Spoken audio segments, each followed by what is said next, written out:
क्या आपने कभी सोचा है कि एक्सपर्ट सिर्फ एक दिन के लिए शेयर बाजार का भविष्य कैसे बता देते हैं? क्या ये कोई जादू की छड़ी है या इसके पीछे कोई साइंस है?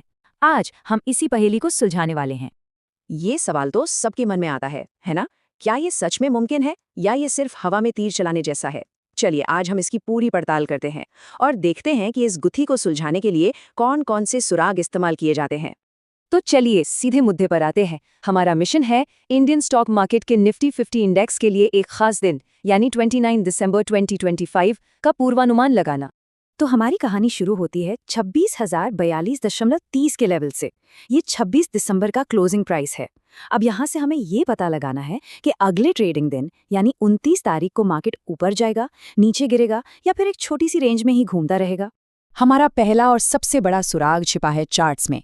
इसे आप मार्केट की अपनी भाषा कह सकते हैं, जहां हर कैंडल, हर पैटर्न एक कहानी सुनाता है और इसी कहानी को पढ़ने को हम कहते हैं टेक्निकल एनालिसिस।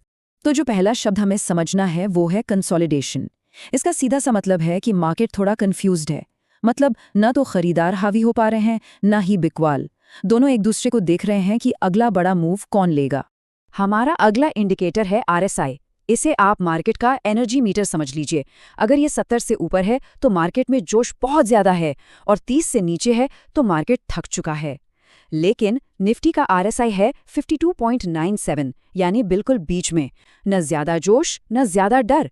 ये एक न्यूट्रल सिचुएशन है जो कंसोलिडेशन की कहानी को और पुख्ता करती है।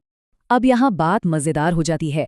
हमारे पास दो अलग अलग सिग्नल हैं। एक इंडिकेटर MACD कह रहा है खरीदो क्योंकि लॉन्ग टर्म ट्रेंड अभी भी मजबूत है, लेकिन वहीं दूसरा इंडिकेटर स्टोचैस्टिक कह रहा है रुको क्योंकि शॉर्ट टर्म में तेजी की हवा निकल रही है।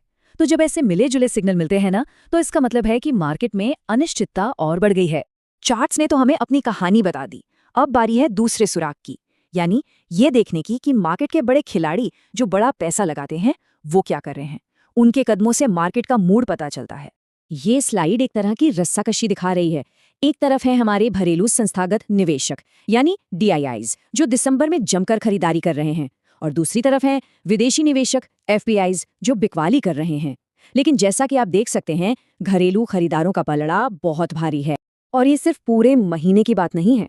अगर हम सिर्फ एक दिन यानी 26 दिसंबर का डेटा देखें तो यहाँ भी वही कहानी है। घरेलू खरीदारों का विश्वास विदेशी बिकवाली पर साफ साफ हावी होता दिख रहा है।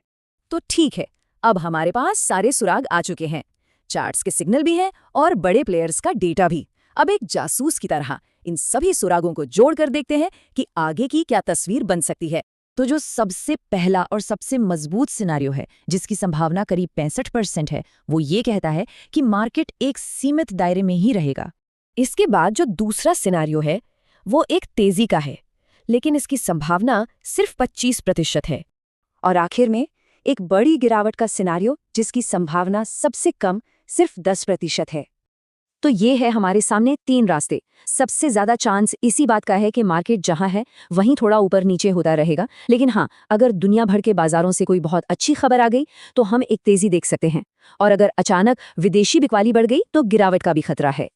तो इन सभी सबूतों और संभावनाओं को तौलने के बाद आखिरी फैसला क्या है? हमारा निष्कर्ष ये है कि सबसे ज्यादा संभावना इसी बात की है कि निफ्टी 25,980 और 26,120 की एक रेंज के बीच ही फंसा रहेगा। इसका मतलब ये है कि न तो किसी बड़ी तेजी की उम्मीद है और न ही किसी बड़ी गिरावट की। और इस कंसोलिडेशन वाली थ्योरी के पीछे एक बहुत बड़ा कारण है, छुट्टियों का मौसम। जब वॉल्यूम यानी खरीद बिक्री बहुत कम होती है तो मार्केट में कोई बड़ा मूव लाना मुश्किल होता है। ऐसे में आमतौर पर मार्केट एक दायरे में रहता है और घरेलू खरीदारों का दबदबा बना रहता है। लेकिन एक बात याद रखना बहुत जरूरी है कि कोई भी एनालिसिस पत्थर की लकीर नहीं होता। कोई भी एक बड़ी अप्रत्याशित खबर, जिसे हम ब्लैक स्वॉन इवेंट कहते हैं, पूरी की पूरी बाजी पलट सकती है। और यहीं पर इस पूरे विश्लेषण का सबसे बड़ा सबक छिपा है। फाइनेंशियल एनालिसिस हमें सिर्फ संभावनाएं बताता है, कोई पक्का भविष्य नहीं। ये प्रोबेबिलिटी का खेल है, किसी ज्योतिषी की भविष्यवाणी नहीं। अगर आपको भी इसी तरह मुश्किल विषयों को आसान भाषा में समझना पसंद है तो इस वीडियो को लाइक जरूर करें और चैनल को सब्सक्राइब करना न भूलें, ताकि हम आपके लिए ऐसी ही जानकारी भरी बातें लाते रहें।